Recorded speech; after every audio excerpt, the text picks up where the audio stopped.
To be soft in a hard world. All my life, I've been called soft, and it's always been said in a negative light. And to be honest, maybe I was, and maybe by definition I still am in certain ways. I cry watching Disney movies. I'm always willing to give when it hurts. I'm a believer in turning the other cheek, even though I have two cheeks. But what does that mean? To be soft, I mean.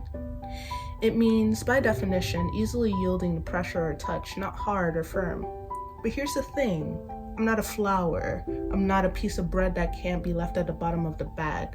I'm human, and to be human is to feel and sometimes to fall. I've always tried to hide that part of me that's broken, that feels afraid, that feels alone. But I'm definitely not alone. And honestly, I refuse to make the world make me feel like I'm alone. And to be honest, I never was soft. In the Bible, there's a line, "The kingdom of heaven suffers violence, but the violent take it by force." Everything I've wanted in my life, I had to take by force. There was nothing given, and there's nothing soft about what I've been through. But somehow, you couldn't tell. Somehow, I'm still soft. Sounds like a blessing to me. I'm not soft, I'm violent. I did about how many takes? I'd say about 5 takes of this video. I literally wrote that poem while I was on the LIR coming home from my sociology class.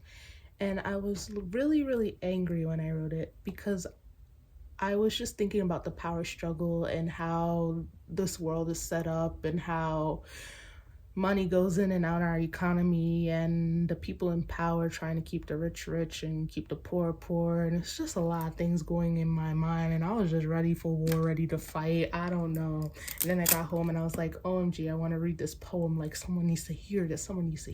But like, I think there's power in waiting for the right time to do things, because now I have a level mind and I can understand where I was coming from in that moment. And because of that anger, I was able to write that beautiful poem. And right now I kind of wanted to dissect like what I meant in the poem, because I love analyzing things. Like, it's literally my brain. So I'm gonna analyze this whole poem right here for everyone else to dissect my mind and see how I think. All my life I've been called soft, and honestly, it's literally been like a stamp on me, and it's literally been such a burden that I carried, because people would call me soft. I felt like so, I don't know, what's the word? Degraded. I felt like people saw me as too much or as something they don't want to be around. Now that I gotten older, I realized that I'm not soft. I'm sensitive. More sensitively inclined than most people are, and that's not a bad thing. But at the time, I also didn't know how to express my emotions in a effective manner, in a, I don't want to say in a good way. I just didn't know how to get my point across for other people to understand me. So it wasn't only people misunderstanding me, but also people seeing me as what I wasn't. And a part of that as well was because I would always have a front. And when you have a front, when you suffer with people pleasing, you always put up this idea of what the other person, you think the other person wants. So whatever I thought the other person wanted me to be, I would be that. No matter if it was degrading, demeaning, depressing, I would try to be that. And I wouldn't ever give anyone the privilege to know who I was. I don't know if you guys know that little idea, or it's like an infographic. It's like an iceberg, and then the tip of the iceberg is out of the water, and then at the bottom of the iceberg it's like this big thing. It was just like a lot of my personality I would hide or diminish or shrink down to be likable, to be, well, people please, basically. And usually when I did those things, I get meet with people still not liking me, people calling me words like soft. Even when I was myself, even when I am myself, sometimes people call me soft. But when people said those things, when I acted in a manner that wasn't my real personality, it made me feel one, fake, and two, just alienated and not seen. So I feel like that's where a lot of the anger and the rebellion in me came from, where it's like, you see me as this, but I'm not this. So who am I?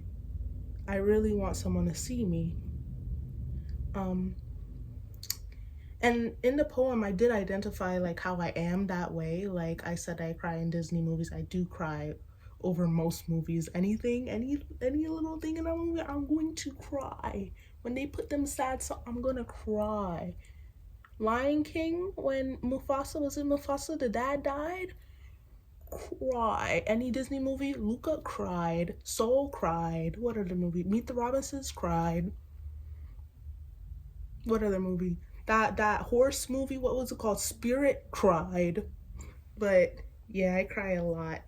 And I always give, even when people hurt me, even if it's my worst enemy, I'm always willing to give because I always see things from both sides. And I know a lot of people can't do that. It's a blessing to be able to do that, to have empathy, but there has to be restraint. There has to be boundaries with it. You can't just always give, and not keep in mind who you're speaking to, who you're giving to, and also yourself. If you have the energy to give, you're not God, you're not anyone's savior. And I'm learning that I'm not anyone's savior, even when it hurts not to give.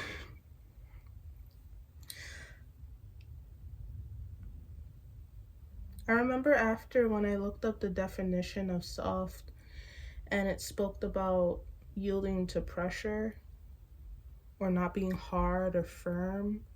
It literally sounds like you're talking about something inhumane, like a book, or talking about piece of paper. Like a book is hard, piece of paper is soft, a flower is soft, bread is soft. A human being, how is a human being gonna be soft? Question mark, question mark, question mark. They're not. So to put that label on a human is literally so degrading, you know? Even the opposite way around, to call someone hard, what does that mean, to call somebody hard? What does that mean, that they're not susceptible to pressure? Everyone cracks, everyone has a breaking point. Some might be higher than others because of biology, stamina, will factor, other things, but we all have a breaking point, and I don't feel like a person's worth should be tied into their breaking point. Their worth should be because they were created. I feel like we all strive so hard to be stuff that we're not. I was reading in the Bible the other day, there's this quote. I'm not going to look into it. It's something that Paul said in Corinthians, but he tried to describe the people of the church. He said that, what if the eye got jealous of the hand and was like, oh, I'm gonna go, and what if we didn't have, like, hold on, let me look into this more and then come back because I'm sounding crazy. We have hands, we have eyes. If I were to choose between my hands and my eyes, I would literally choose both every single time. They're different, but I need them both. Like, if I didn't have a hand, I wouldn't be able to write, I wouldn't be able to pick things up. Even though I have 2 hands and 2 eyes, it doesn't matter. I wouldn't be able to pick things up. I wouldn't be able to write. I wouldn't be able to sweep. I wouldn't be able to do a lot of things. If I didn't have an eye, I'd be able to see less things, so I would never give up my eye. And I feel like us as humans, we're just like that. We all make up a big corporation of people that serve different purposes. And just because you don't have that skill the other person has, or just because someone's weaker in one area, doesn't make you better than the other person. It just makes you different. It just makes you unique. And you shouldn't be any less loved, and that other person isn't any less loved because they struggle in one area and you don't struggle in that area.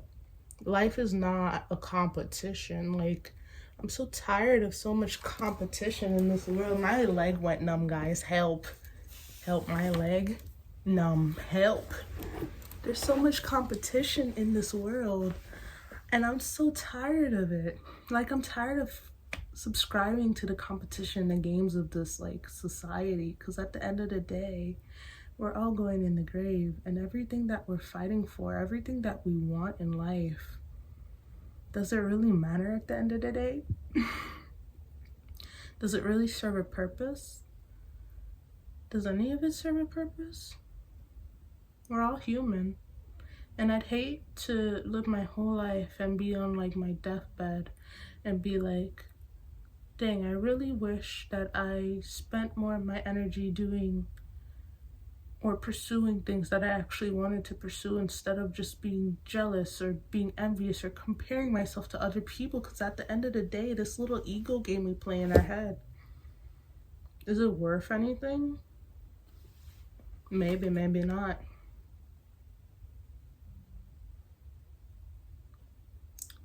I then went on to say that I refuse to make the world make me feel alone. That's another thing. I feel like when we're criticized or put down or seen in a negative light or in a way that we don't like to be seen, we feel alone when it's not the case. There's few times that I've experienced something that someone else hasn't experienced, or gone through something that someone else hasn't experienced. Maybe you're one of the few people who have experienced something very, very, very rare that's only happened to you. But for me, everything, positive and negative, I feel like there's another person on earth that's also experienced this. There's another person on earth who's also been called soft. That means there's another person on earth who understands what it's like to be me. Therefore, I'm not alone. Therefore, nothing's wrong with me. If there's someone else like me living their life, that means they're living a life and I'm living the life, and we're all living the life. And just because we're different don't mean we can't vibe and live the life we're supposed to live. Exactly. If someone else can do it, you can do it too. I'd like to see it that way. Like, there doesn't only have to be one of you. Like, you can be you, I can be me, and we can both vibe and thrive and love and love and I'm getting off track. But yeah, just because someone's a little different than you doesn't, one, mean something's wrong with them, and two, means that they're the only one of them.